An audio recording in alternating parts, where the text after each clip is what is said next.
Now, our new book at bedtime.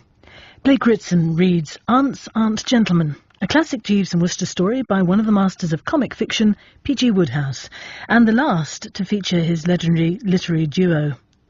In today's episode, man about town and bon vivant Bertie Wooster finds that the London high life is taking its toll, rather.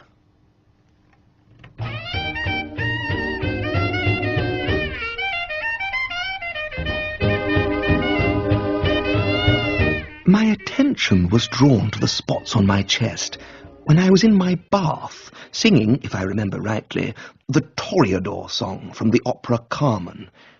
They were pink in colour, rather like the first faint flush of dawn, and I viewed them with concern. "Jeeves," I said at the breakfast table, "I've got spots on my chest." "Indeed, sir?" "Pink." "Indeed, sir." "I don't like them. I shall place myself in the hands of a competent doctor." "A very prudent decision, sir." "My American pal, Tipton Plimsoll, recommends a medico of the name of E. Jimpson Murgatroyd. While I'm getting out of these clothes into something more spectacular, will you give him a buzz and make an appointment?"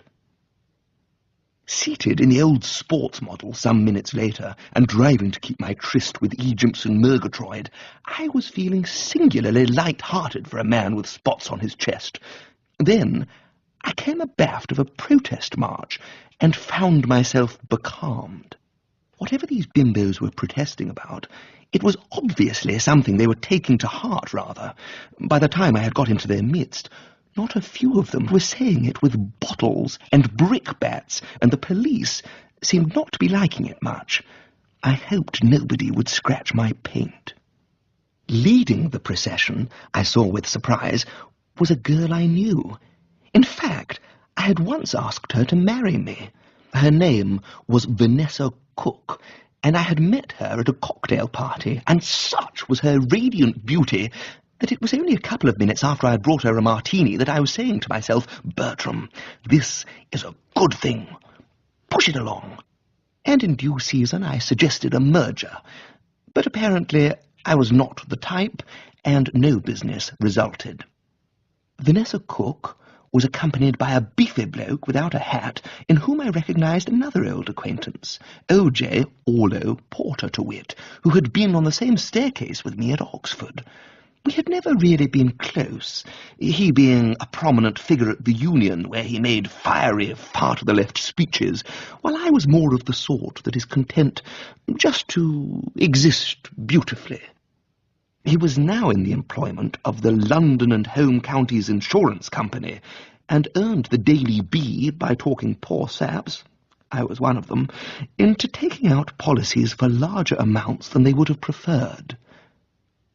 The bottle-throwing had now reached the height of its fever, when all of a sudden the door of the car opened, and what the papers call a well-nourished body, male, leaped in and took a seat beside me.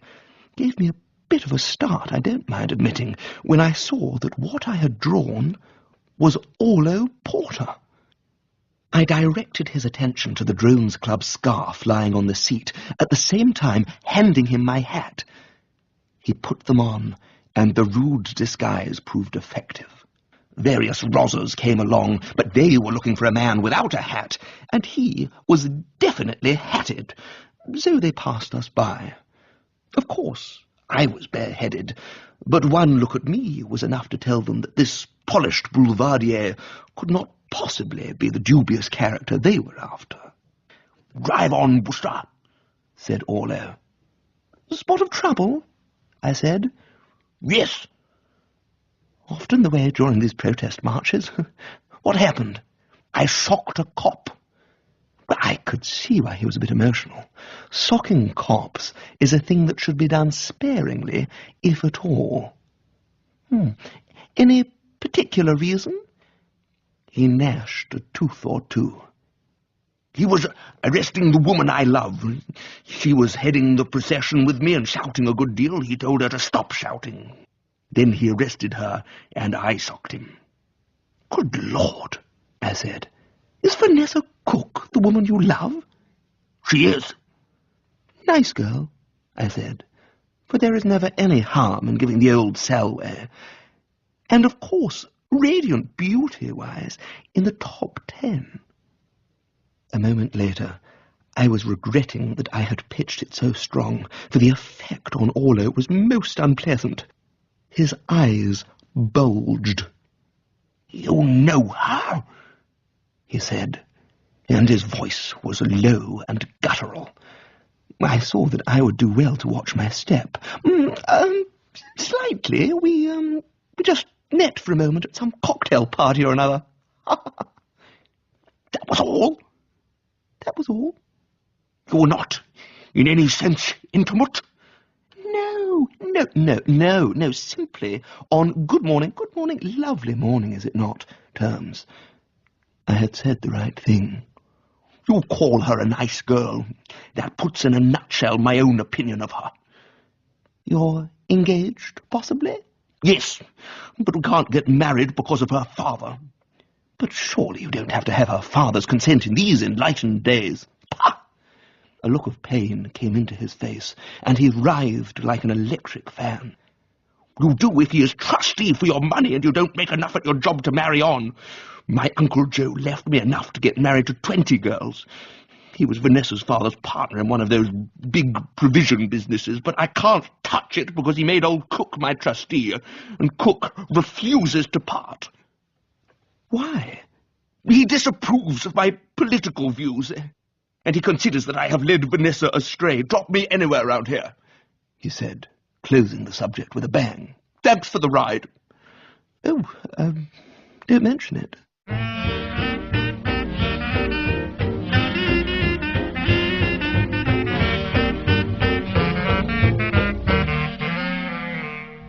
In spite of being held up by the protest march, I was early for my appointment, and was informed that the medicine man was with another gentleman.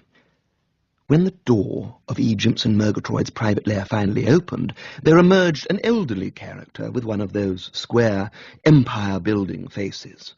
Seeing me, he drank me in for a while, said, "Hello," and conceive my emotion when I recognized him as Major Plank, the explorer and rugby football aficionado, whom I had last seen at his house in Gloucestershire, when he was accusing me of trying to get £5 out of him under false pretences.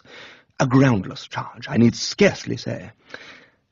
I sat, waiting for him to denounce me, when he spoke, to my astonishment, as if we were old buddies.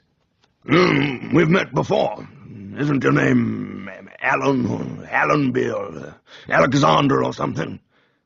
"Wooster," I said, relieved to the core. I had been anticipating a painful scene. "I could have sworn it was something beginning with Al. It's this malaria of mine, pictured up in equatorial Africa, and it affects my memory. So, Wooster, how have you been? Pretty bobbish?"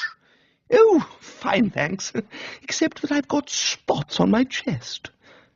"Spots? One of my native bearers got spots on his chest, and we buried him before sundown. Had to. Well, Wooster, I would ask you to lunch, but I have a train to catch. I'm off to the country." He left me, as you may imagine, in something of a twitter, nor did the first sight of E. Jeeves Murgatroyd do anything to put me at my ease. However, he turned out to be not nearly as pessimistic a God help us as he appeared to be at first sight. By the time he had weighed me and tapped me all over like a whiskered woodpecker, words of good cheer were pouring out of him like ginger beer from a bottle. "I don't think you have much to worry about," he said. "The spots will disappear in a few days. But," he added, this chipped a bit off my joie de vivre. "But what?" He was looking like a minor prophet, about to rebuke the sins of the people. "Mr. Wooster, you are a typical young man about town." "Oh, thanks," I responded, for it sounded like a compliment, and one always likes to say the civil thing. "You drink and smoke too much. You stay up too late, you don't get enough exercise, you must give up this unwholesome London life. If you do not do this, I cannot answer for the consequences. He had shaken me, but I was not dismayed. Would it be all right, I asked, if I went to stay with my aunt in Worcestershire? I see no objection, provided the conditions are right. Your life would be quiet, practically unconscious. No late hours, none. The early dinner, the restful spell with a good book, and so to bed. Then by all means, do as you suggest. Splendid. I'll ring her up right away. The aunt to whom I alluded was my good and deserving Aunt Dahlia, not to be confused with my Aunt Agatha, who eats broken bottles and is strongly suspected of turning into a werewolf at the time of the full moon. If Aunt Dahlia ever turned into a werewolf, it would be one of those jolly, breezy werewolves whom it is a pleasure to know. Then that's that, I said, all buck and joviality, and I slipped him a purse of gold and went off to phone Aunt Dahlia. "Hello, aged relative," I began. "Hello to you, you young blot on Western civilization. What's on your mind, if any? Talk quick, because I'm packing." "Oh, are you going somewhere?" "Yes, to Somerset, to stay with friends of mine, the Briscoes."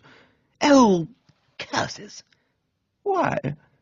"Well, I was hoping I might come to you for a short visit." "Well, sucks to you, young Bertie, you can't." "Well, then I'll just have to take a cottage somewhere." "What is all this? Why have you got to go anywhere?" "Doctor's orders. The doc says I must leg it to the country and breathe pure air, so I shall need a cottage." "Well, I'll find you one. Jimmy Briscoe has dozens, and Maiden Eggesford, where he lives, is not far from Bridmouth-on-Sea, notorious for its invigorating air. Corpses at Bridmouth leap from their biers and dance round the maypole." "Sounds good." "Well, I'll drop you a line when I've got the cottage. You'll like Maiden Eggesford. Jimmy has a racing stable, and there's a big meeting coming on soon at Bridmouth. And now, for heaven's sake, get off the wire. I'm busy." So far, I said to myself as I put back the receiver, so gee. When I broke the news to Jeeves that our hoped-for trip to New York was off, he bore it with the easy nonchalance of a Red Indian at the stake. Not a cry escaped him, merely an "Indeed, sir." "Everybody in New York is getting mugged these days. We shall avoid that sort of thing at Maiden Eggesford." "Maiden Eggesford, sir. I know it well. An aunt of mine lives there." "Ah! An aunt of mine is going there. What a coincidence!" I spoke blithely, for this obviously made everything hotsy-totsy. "Do you remember Major Plank? The explorer bloke who accused me of trying to chisel him out of £5 when you came along and said you were Inspector Witherspoon of Scotland Yard and that I was a notorious crook known as Alpine Joe, and you took me away?" "Ah, yes, sir. I remember now." "I ran into him this morning. He remembered my face, but nothing more, except that he said he knew my name began with Al." "A most unnerving experience, sir." "Yes, it rattled me. It is a great relief to think that I shall never see him again."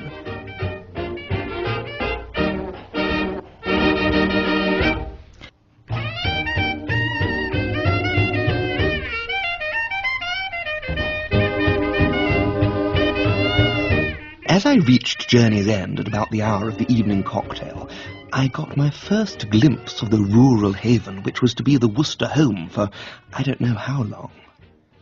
Well, I had a sort of idea that there would be what they call subtle but well-marked differences between Maiden Eggesford and such resorts as Paris and Monte Carlo, and a glance told me I had not erred.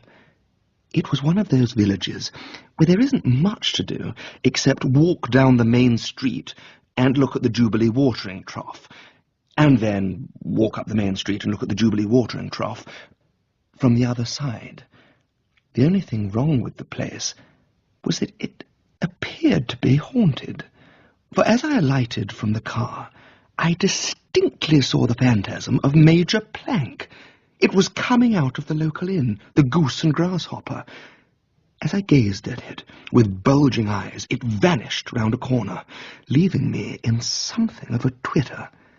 I speedily pulled myself together and went into the cottage. Jeeves was there, and he brought me a much-needed refresher, in deference to Egypts and Murgatroyd, a dry ginger ale. Most extraordinary thing, Jeeves. I could have sworn I saw Major Plank coming out of the pub just now. No doubt you did, sir. Major Plank is the guest of Mr. Cook of Eggsford Court. Why, you could have knocked me down with a cheese straw. You mean he's here? Yes, sir. Well, I'm not sure I like this, Jeeves.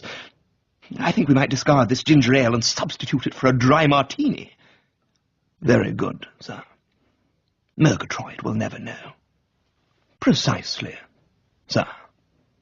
And so, having breathed considerable quantities of pure air and taken a couple of refreshing looks at the Jubilee watering trough, to bed early, as recommended by E. Jimpson. The result of this following of doctor's orders was sensational.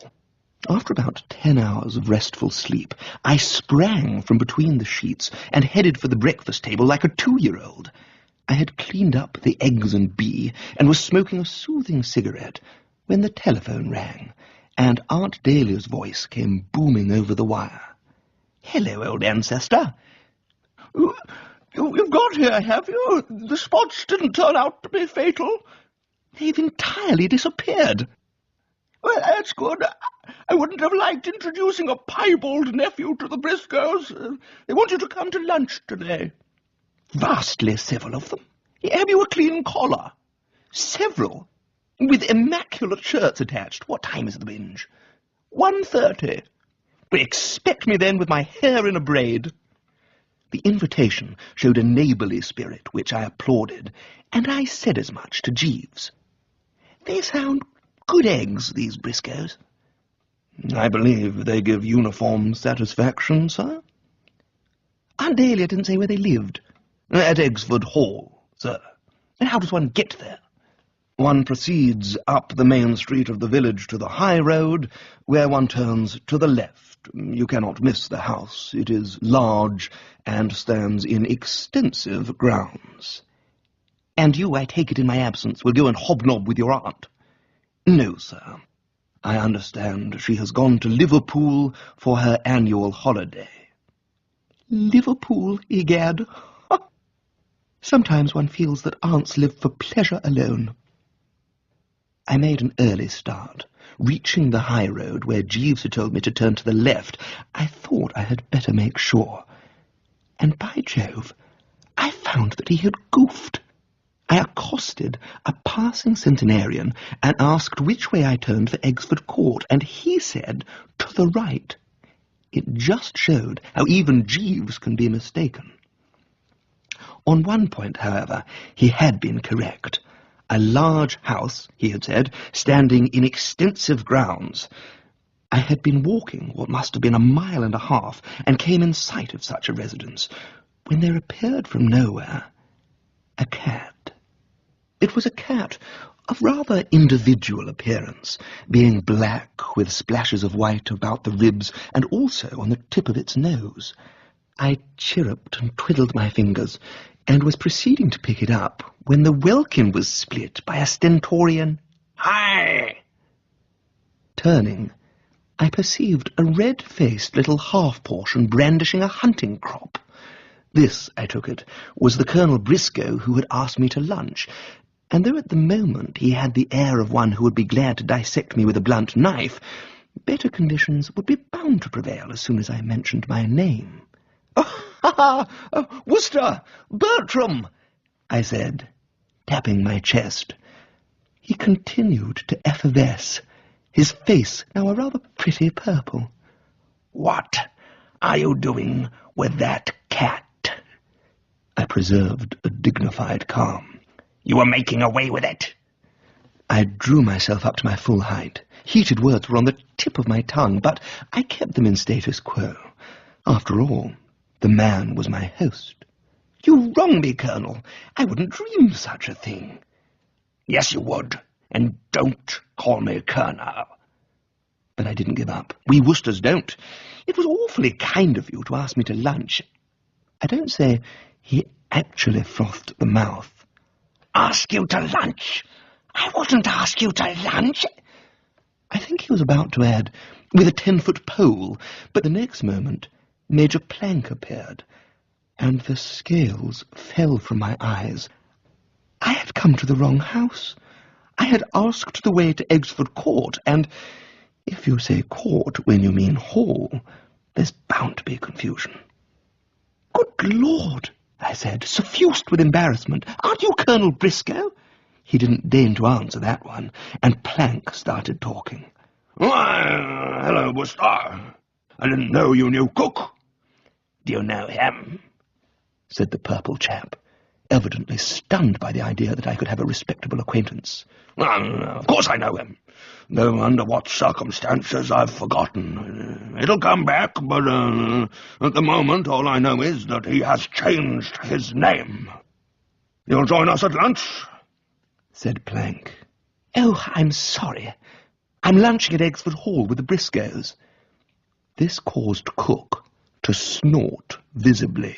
Ah, I knew it. I knew you were Briscoe's hireling. What are you talking about, Cook? Asked Plank, not abreast. This man is in the pay of Briscoe, and he came here to steal my cat. Hold him there, Plank, while I go and telephone the police. And so saying, he legged it. Fortunately, Plank was in a friendly mood. I think we would better be off, Wooster. I don't say Cook will be back with a shotgun, but you never know. His advice struck me as good. I took it, particularly anxious to get together with Jeeves and hear what he had to say about the strange experience. As always, he listened attentively, and when I had finished, came as near to smiling as he ever does. That is to say, a muscle at the corner of his mouth twitched slightly, as if a mosquito had settled there momentarily. I think I can explain, sir. It seemed incredible. I felt like Dr. Watson hearing Sherlock Holmes talking about the 147 varieties of tobacco ash. Amazing. Elementary, sir. I found the habitué of the Goose and Grasshopper a ready source of information. It appears that bad blood exists between Mr. Cook and Colonel Briscoe. Furthermore, they are rival owners of racehorses, and in the forthcoming contest at Bridmouth-on-Sea, the race will be a duel between Colonel Briscoe's Simla and Mr. Cook's Potato Chip. But, Jeeves, what I want to know is why Cook got into such a frenzy about this cat. It seems, sir, that the cat was a stray which appeared one morning in the stable yard, and Potato Chip took an instant fancy to it. I'd have thought that a human vampire bat like Cook would have had a stray cat off the premises with a single kick. Something of that nature did occur, and the result was disastrous. Potato Chip became listless and refused his food. Then one day the cat returned, and the horse immediately recovered both vivacity and appetite. Golly! It ought to have been in a merry mood that I braked the car at the front of Eggsford Hall, but it wasn't. Colonel and Mrs. Briscoe proved genial hosts. There were also present, besides Aunt Dahlia, the Rev. Ambrose Briscoe and his daughter Angelica, a very personable wench with whom, had I not been so preoccupied, I should probably have fallen in love. And it wasn't so much as finding myself practically next door to Vanessa Cook that worried me. It would have been pretty difficult to go anywhere in England where there wasn't somebody who had turned me down at one time or another. No, it was the thought of Pop Cook and his hunting crop. The result was that I did not shine at the festive bee, something Aunt Dahlia made abundantly clear to me when the meal was over. "What's the matter? I told Jimmy and Elsa that my nephew might look like a half-witted halibut, but wait till he starts talking, I said. We'll have you in stitches. And what occurs? Quips, sallies, diverting anecdotes? No, sir. You sit there, stupefying yourself with food and scarcely a sound out of you. And the way you waded into that port. I am sorry, aged relative, but I am not myself today. I passed through a strange experience this morning. And I told her my cat Cook story, and there was no mistaking her interest when I came to the part where Jeeves elucidated the mystery of the cat's importance in the scheme of things. Do you mean to say, she yipped, that if someone had got away with that cat, it would be all up with Potato Chip's training? So Jeeves informs me. When an aunt says,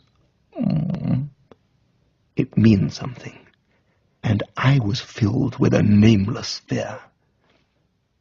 The afternoon had now hotted up, and what with a substantial lunch and several beakers of port, I was practically in dreamland, so when I came on a little turning leading to a wooded country, I stopped, and it wasn't long before sleep poured over me like a healing wave. I woke to find there was something attached to my portside biceps. It was Orlo Porter. I beg your pardon, sir, for interrupting your doze, but I am a bird watcher, and I was afraid your snoring... He now seemed to recognize me. Wooster, you blasted, slimy, creepy, crawling serpent. I might have expected this. Expected what? That you would have followed Vanessa here, your object, to steal her from me. I haven't followed anyone anywhere. I debated with myself whether to add old man, and decided not. Wooster, if I catch you trying to inflict your beastly society on Vanessa, I shall have no hesitation in tearing your insides out. He started to walk away, paused, added over his shoulder the words, "With my bare hands," and was gone.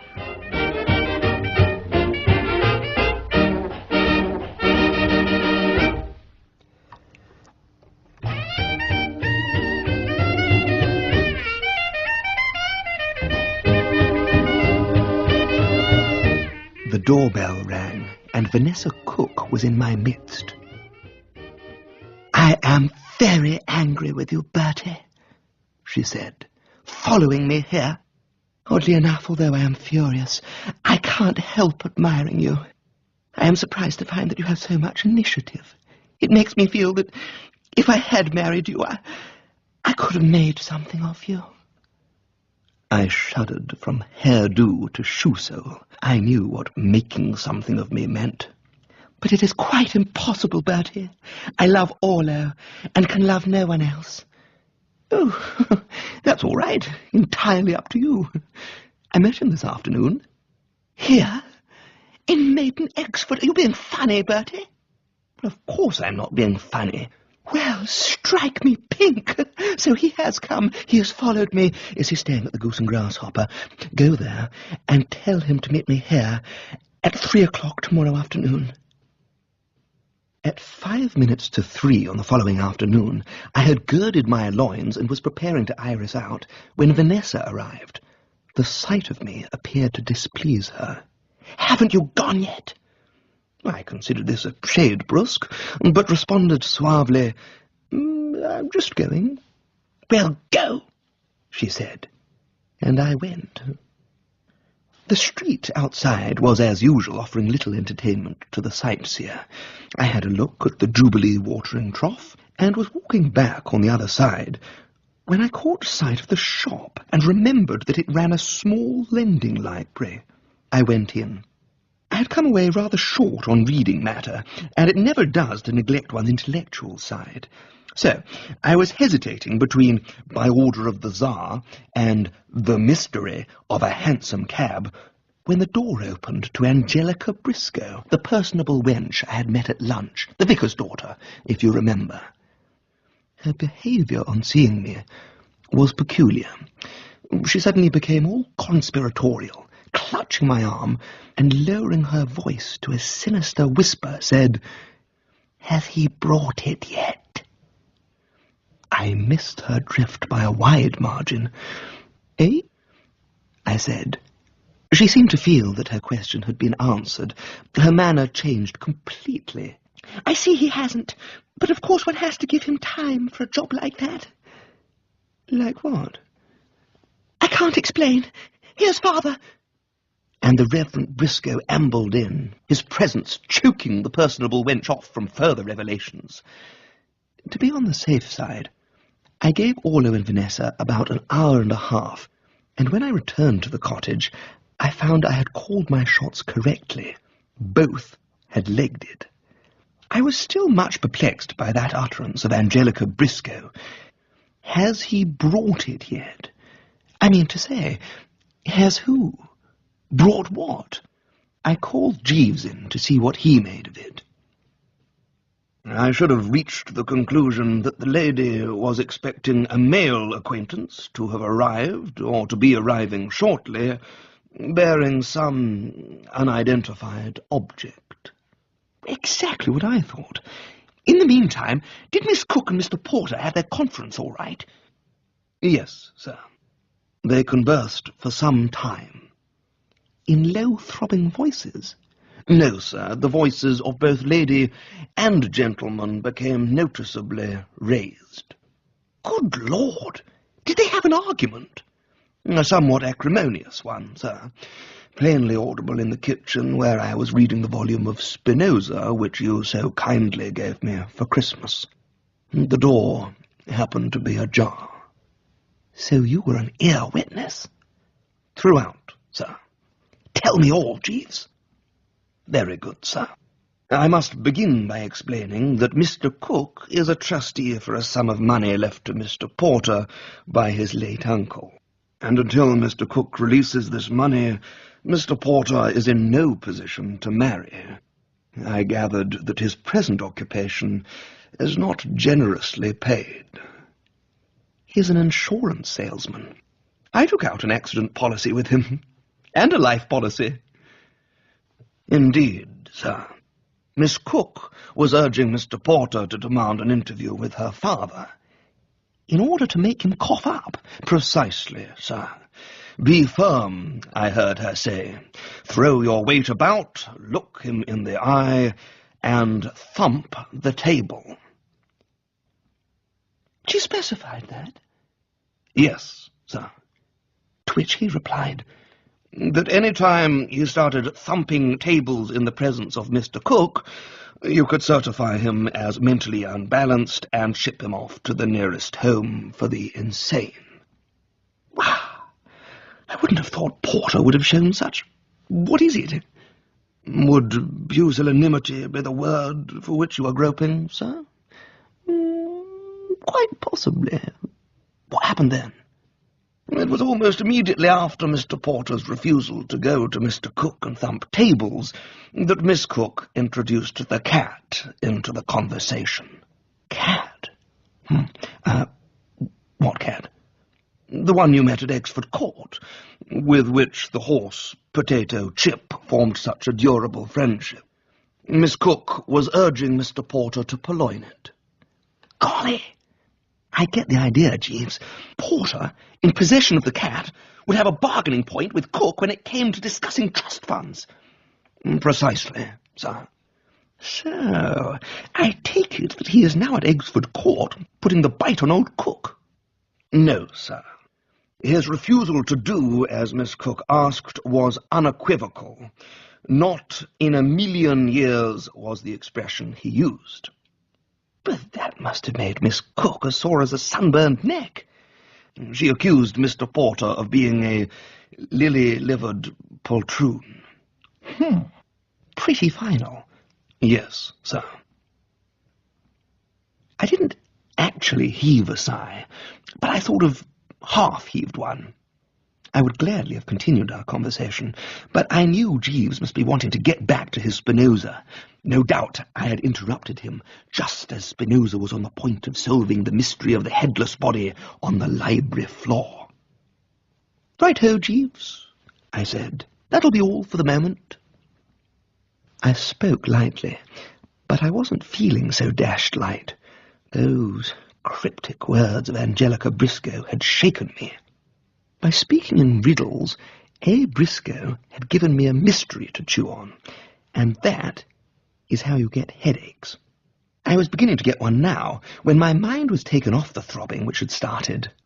The front door was thrown open, and through it came Vanessa Cook. Her cheeks were flushed, her eyes glittering. "Bertie," she said. "Hello?" I said. "Bertie! I will be your wife." You would have expected this to have drawn some comment, such as, "You'll be my what?"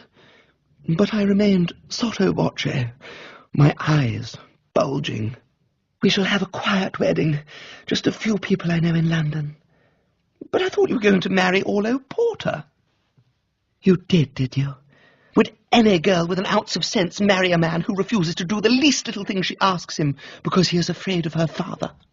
"No, I am quite content with you, Bertie. By the way, I do dislike the name Bertie. I think I shall call you Harold. You have many faults, of course. I shall be pointing some of them out when I am at leisure. For one thing, you smoke too much. Tolstoy," she said, mentioning someone I had not met, "says that just as much pleasure can be got from twirling the fingers." My impulse was to tell her Tolstoy was off his onion, but I choked down the heated words. For all I knew, the man might be a bosom pal of hers. "And that silly laugh of yours, you must correct that. If you are amused, a quiet smile is ample." She would probably have gone on, but at this moment Angelica Briscoe came bursting in. "Has he brought it yet?" she yipped. Then she saw Vanessa, added the word "golly," and disappeared like an eel into mud. Vanessa followed her with an indulgent eye.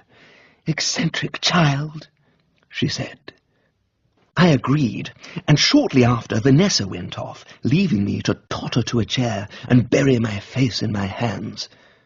The next moment, my late father's sister Dalia staggered in, pirouetted a while, cursed a bit, recovered her equilibrium, and said, "Has he brought it yet?" "Brought what?" "The cat, of course, you poor dumbbell. Cook's cat. I'm kidnapping it. Or rather, my agent is. I told him to bring it here." I was reft, as they say, of speech.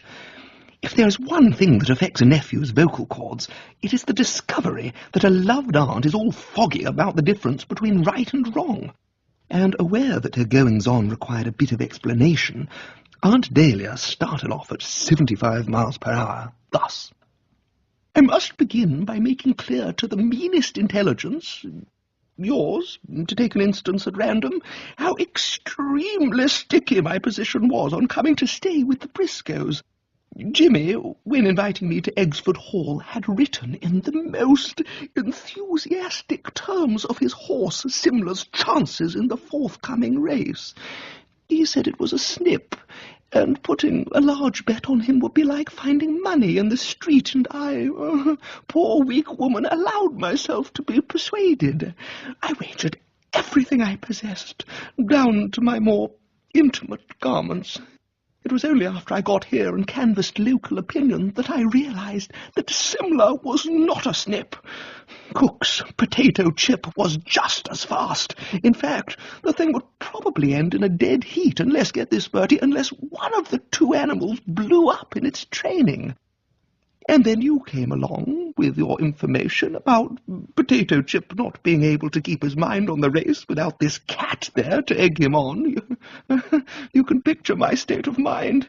If it hadn't been for Angelica Briscoe, I think I would have had a nervous breakdown." "Angelica Briscoe?" I managed to say.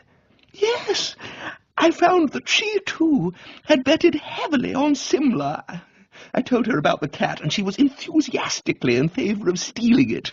This is a job for Billy Graham, she said. He is the king of the local poachers, and Angelica is a great buddy of his. She told him about our anxiety, and he said he would attend to the matter immediately.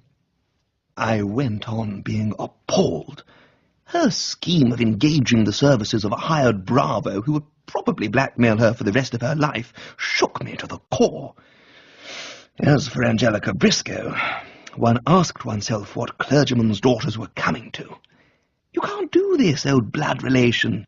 It's as bad as nobbling a horse. But you don't understand. There's small country meetings. It's not like Epsom or Ascot. A little finesse from time to time is taken for granted. It's expected of you. Entertain the cat when it arrives. Try it with a spot of milk.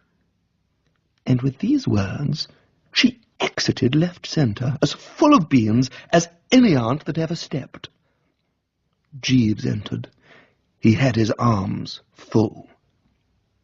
"We appear to have this cat, sir." "So, he brought it?" "Yes, sir. A few moments ago."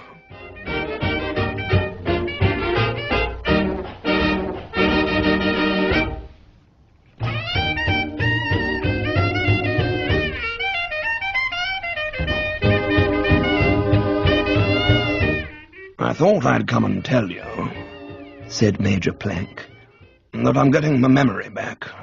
Wrapped in mist at the moment, but light is beginning to seep through. It's often that way with malaria." I didn't like the sound of it at all. "Well, what was that? I heard a cat." I heard it too, of course, but preserved my poise. "Oh, that was my man Jeeves. He imitates cats." "He does, eh?" "Oh, it gives him passing pleasure." "I had a native bearer once who could imitate the mating call of the male puma. Even female pumas were deceived. He was the one I was telling you we had to bury before sundown." "Wouldn't you swear that was a cat? That man of yours certainly makes it lifelike." "Just a knack." "A gift, I'd call it. Lucky cook isn't here. But I must be getting along. I only stopped to tell you about the remarkable improvement in my memory. It won't be long before I shall be remembering why I thought your name was something beginning with Al." No sooner had he beetled off than I was calling in Jeeves for conference. "Figure it out for yourself, Jeeves. Cook finds me up at Eggsford Court, apparently swiping the cat. Do you suppose when Plank gets back and tells him he heard someone imitating cats, chez me, he is going to believe that what Plank heard was a human voice? He will be at my door in 10 seconds flat, probably accompanied by the entire local police force." "We must return the cat, sir. Should we not place the matter in the hands of the man Graham? He is a poacher of established reputation." "Of course." And only a few minutes later, I found myself closeted with Herbert Billy Graham. I had always supposed the poachers were tough-looking eggs who wore whatever they could borrow from the nearest scarecrow. He, to the contrary, was neatly clad in form-fitting tweeds and was shaven to the bone. I have seen more raffish cabinet ministers. "Good afternoon, sir," he said. "You wish to see me?" "It's about this cat." "We delivered it according to instructions." "And now I want you to take it back." "Back, sir?" "To where you got it." "Out of the question, sir." "Why? You purloined it." "No, sir. The theft was perpetrated as a personal favour to Miss Briscoe, whom I have known from childhood. Sweet child she was. Furthermore, I have £5 on potato chip with the landlord of the Goose and Grasshopper." "Ah! I said to myself. The scales had fallen from my eyes. "How much do you want?" I said. "Sir?" "Give it a name. We won't haggle." He pursed his lips. "I'd have to make it £20. He seemed to feel he had erred on the side of moderation. "Or rather, 30. "30? Let's haggle," I said. But when I suggested 25, he shook his head regretfully. So we went on haggling, and he haggled better than me, so that eventually we settled on 35. It wasn't one of my best haggling days. As Graham and Cat set forth on their journey, the telephone rang. It was Aunt Dahlia. "Hello, fathead," she said. "What news on the Rialto?" Where?" I responded, not getting it. "The cat. Has he brought it?" "Yes." "Is it in your bosom?" "No," I said. "It is gone." "Gone? Gone where?" "Billy Graham has taken it back." "Taken it back?" "To Eggsford Court. I told him to." "You told him to?" That concluded, for a considerable space of time, my share in the duologue. "Ye gods! After all I've done for you, you miserable, ungrateful worm! All I asked of you was to give the cat a bed for a few days, and so place my financial affairs on a sound basis. What, I ask myself, has become of the old-fashioned nephew to whom his aunt's wishes were law? Old blood relation, your view of my behaviour with the cat is all cock-eyed. I would have given it bed and board, however reluctantly, had it not been for Plank." "Plank?" "Major Plank the Explorer heard the cat yowl. So now Plank goes back to Cook, tells him he heard a cat at Wooster's address, and Cook comes down here like a wolf on the fold." "I see. Good. You appear not to have been such a non-cooperative hellhound as I thought you were. Sorry I ticked you off with such vigour." "Oh, quite all right, aged relative. Tout comprendre, c'est tout pardonner."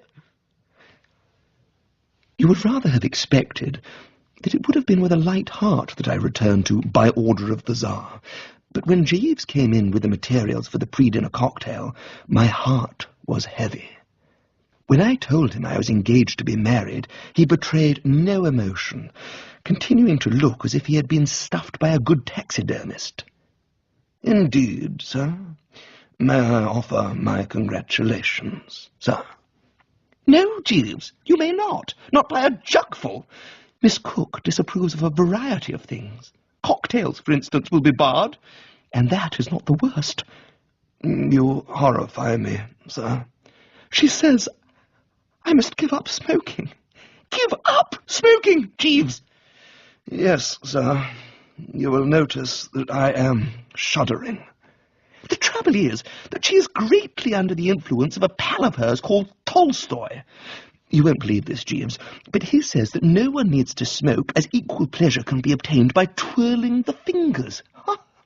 The man must be an ass. And I've not mentioned the principal objection to the marriage. Orlo Porter. The mere suspicion that I was inflicting my beastly society, as he put it, on Miss Cook was enough to make him tell me that he would tear out my insides with his bare hands. What'll he do when he finds I'm engaged to her?" The telephone tootled in the hall. "It was Mr. Porter, sir." "Well, what did he say?" "I found the gentleman incoherent at the outset. He gave me several messages to give to you." "Messages?" "Yes, sir, embodying what he proposed to do to you when next you met. His remarks were difficult to put into practice. His threat, for instance, to pull off your head and make you swallow it." "He said that?" "Among other things, but you need have no apprehension, sir. I have succeeded in drawing Mr. Porter's fangs." "Really? How?" by reminding him that you have taken out an accident policy with him, and drawing his attention to the inevitable displeasure of his employers if through him they were mulcted in a substantial sum of money. I had little difficulty in persuading the gentleman that anything in the nature of aggressive action on his part would be a mistake. Jeeves, your resource and ingenuity have stunned me. Yes, sir, but it is only half a battle. I hesitate to touch on a delicate subject. Touch on, Jeeves. But I gathered that the idea of marriage with Miss Cook is not wholly agreeable to you, and it occurred to me that much unpleasantness would be avoided were the lady and Mr. Porter to be reconciled. It would indeed, but the rift is serious. Yes, because of Mr. Porter's refusal to approach her father and demand the money which the latter is holding in trust for him.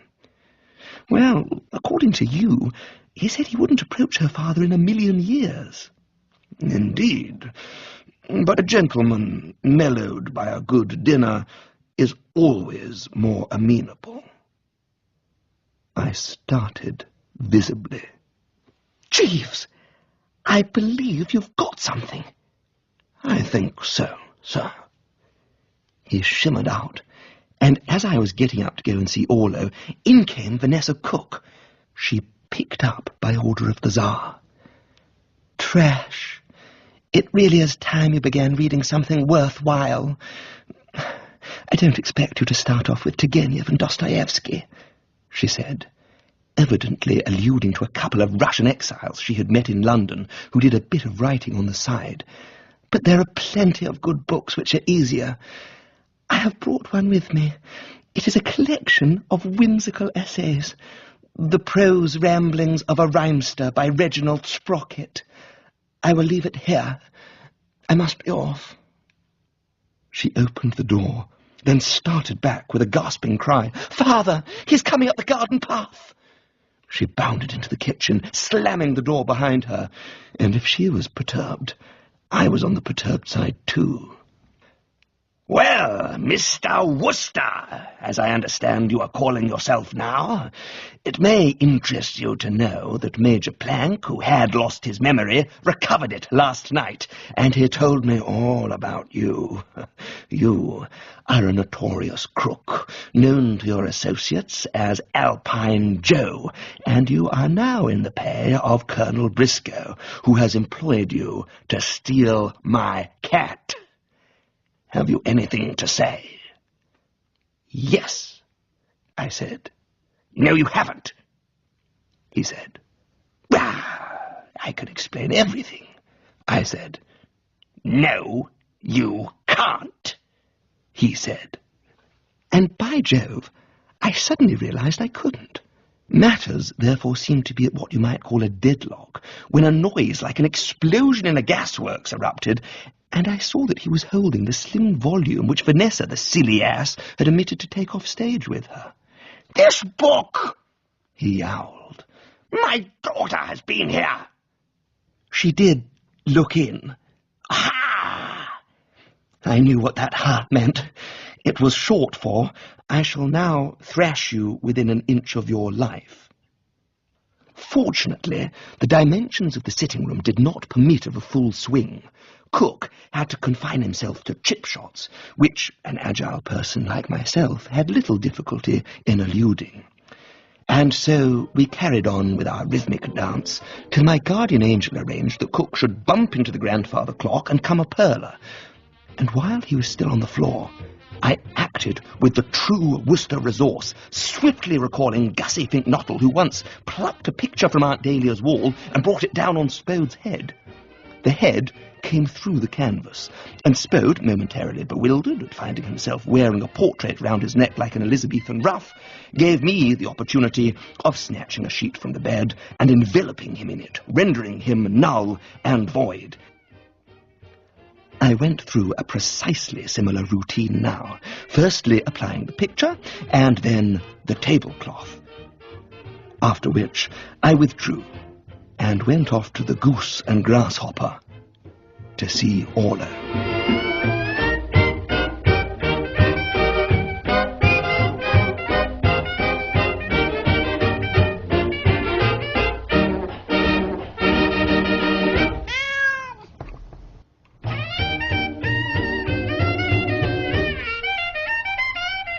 It was dark when I reached the cook premises, which suited me, for I had dark work to do.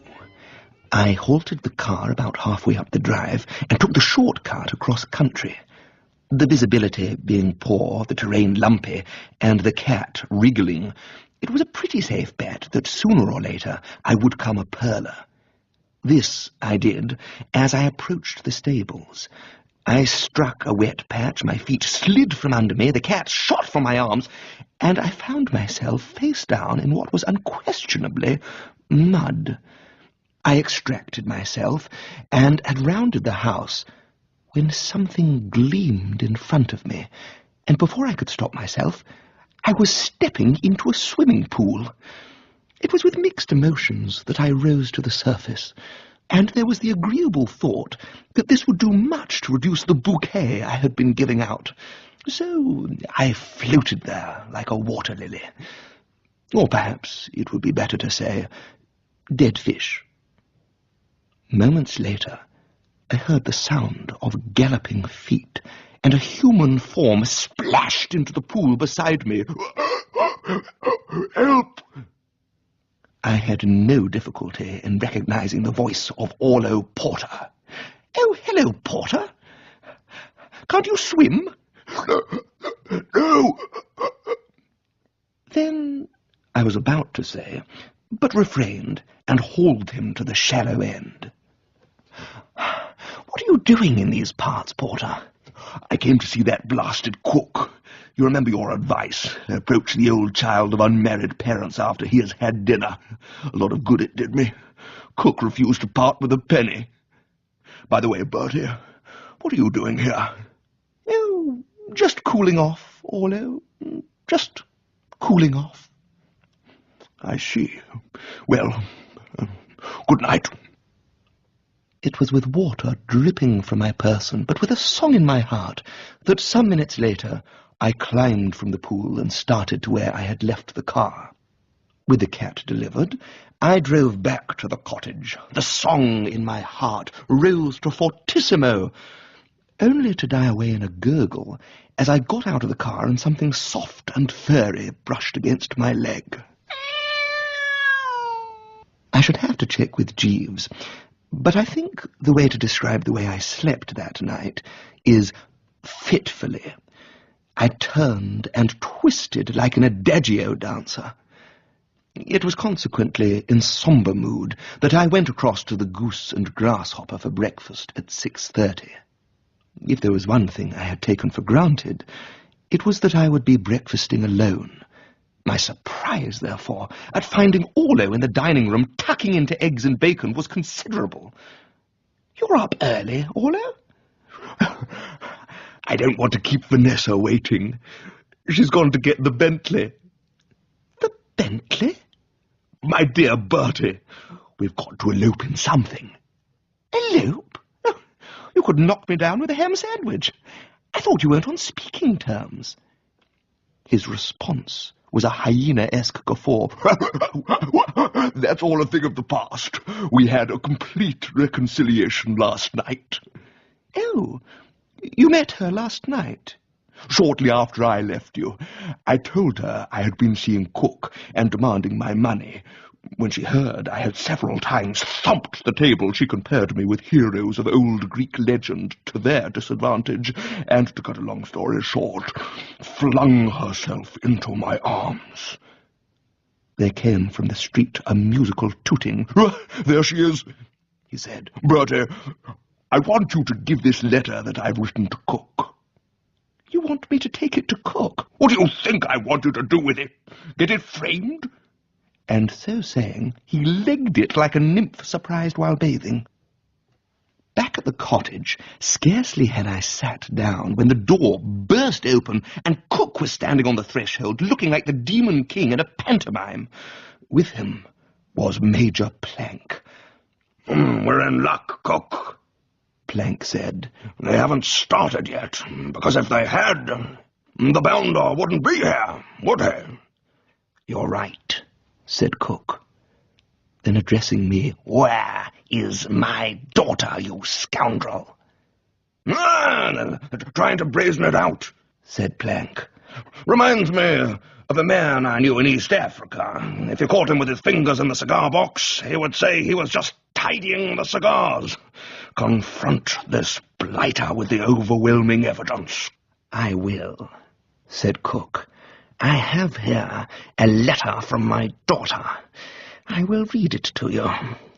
Dear father, I am going away with the man I love." "Let's see him wriggle out of that," said Plank. "Cook," I said, "that letter does not refer to me. The chap you're looking for is Orlo Porter. They fell for each other when she was in London." "Orlo Porter!" Cook thundered. "As if any girl in her senses would love Orlo Porter." "Ridiculous," said Plank. "Vanessa would turn from him in disgust." "Read this," I said, handing Cook Orlo's letter. His face crumpled up like a sheet of carbon paper. "Mr. Wooster, don't call him Mr. Wooster as if he were a respectable member of society," said Plank. "He's a desperate criminal who once came within an ace of stinging me for £5. Cook did not seem to have listened. "Mr. Wooster, I owe you an apology." "Oh, don't give it another thought, my dear fellow." I paused, speculating as to whether I wasn't being too patronizing, when somebody said, "Meow," and looking down, I saw that the cat had strolled in. "Ha!" said Cook. He seemed to have lost all interest in eloping daughters. "I told you it must have been Alpine Joe who was the kidnapper," said Plank. "And he hasn't a word to say." He was right. I was unable to utter. "I shall insist on an exemplary sentence.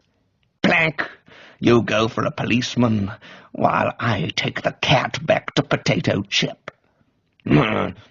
Suppose, while we're both gone, he does a bunk. Let's tie him to the sofa, and better gag him." My dear Plank, you think of everything. I was far from being in sunny mood when I heard a footstep and realized that Jeeves had returned from revelling with his recently returned aunt. "Good morning, sir," he said. He expressed no surprise at seeing me tied to a sofa with curtain cords, but assuming that I would prefer to be without them, he removed the gag and unfastened my bonds. "Perhaps some coffee, sir." "Make it strong," I said, "and when you return, I shall a tale unfold which will make you jump as if you had sat on a fretful porpentine." I was quite wrong, of course. He listened attentively, but gave no indication that he recognized that what he was listening to was front-page stuff when Plank came bounding in. Seeing Jeeves, he registered astonishment. Inspector Witherspoon," he cried. "Amazing how your Scotland Yard fellows always get your man. I suppose you've been on Alpine Joe's trail for weeks." "I fail to understand you," Jeeves said, his voice and manner so chilly that Plank must have been wishing he was wearing his winter woolies. "I am not Inspector Witherspoon." Of course you are. I remember distinctly. You arrested this man for trying to obtain £5 from me by false pretenses." "You are mistaken in every respect," Jeeves insisted. "Mr. Wooster has ample means. I can speak with authority as to Mr. Wooster's financial standing, for I am his solicitor and prepare his annual income tax return." Plank was looking very thoughtful. no doubt wondering how he was going to explain to Cook, whom by tying people to sofas he had rendered liable for heavy damages, for assault and battery and all sorts of things. These African explorers think quick. He was out of the room in a flash. My first move after he had left us was, of course, to pay a marked tribute to Jeeves. This done, we struck the more social note.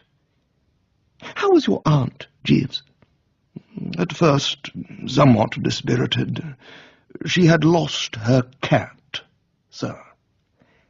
I gasped. A sudden idea had struck me. We Woosters are like that. We are always getting struck by sudden ideas. "Jeeves, could it be? Do you think it's possible?" "Yes, sir. She described the animal to me in minute detail, and there can be no doubt that it is the one now in residence at Eggsford Court." "Then we've got Cook cold." "So it would seem, sir." We go to him and tell him he can carry on plus cat till the race is over, paying, of course, a suitable sum to your aunt. And in addition, we make it a proviso that he gives Orlo Porter his money. Am I right, Jeeves? "Indubitably, sir." And another thing. I have thought for some time that the hectic Russian swirl of life in Maiden Eggesford can scarcely be what E. Jimpson Murgatroyd had in mind when he sent me to the country to get a complete rest. What I need is something quieter, more peaceful, as it might be in New York. Do you agree, Jeeves? "Yes, sir." It was about a week after we had fetched up in New York that I received a letter enclosing a clipping from the Bridmouth Argus entitled "Jubilee Stakes Sensation." Apparently, Cook's potato chip had finished the race first, but had been disqualified, leaving Briscoe's Simler the winner. It read, "Nearing the finish, Simler took the lead, when a cat suddenly ran onto the course, causing him to shy and unseat his jockey. It was discovered that the cat was the property of Mr. Cook. It was this that decided the judges, who, as we say yesterday, awarded the race to Colonel Briscoe's entrant." Dramatic, Jeeves. "Exceedingly, sir." "Jeeves," I said, "do you ever brood on life?" "Occasionally, sir, when at leisure." "What do you make of it? Pretty odd in spots, don't you think? At first sight, Maiden Eggesford was as calm and quiet as you could wish, with honeysuckle-covered cottages wherever you looked. Then it tore off its whiskers and revealed itself as an inferno. To obtain calm and quiet, we had to come to New York. And I'll tell you why. There are no aunts, and in particular, we are 3,000 miles away from Mrs. Dalia Travers. Oh, don't get me wrong, Jeeves, I love the old flesh and blood, but her moral code is lax, as in this matter of the cat. Do you know what is the trouble with aunts as a class? "No, sir." They are not gentlemen.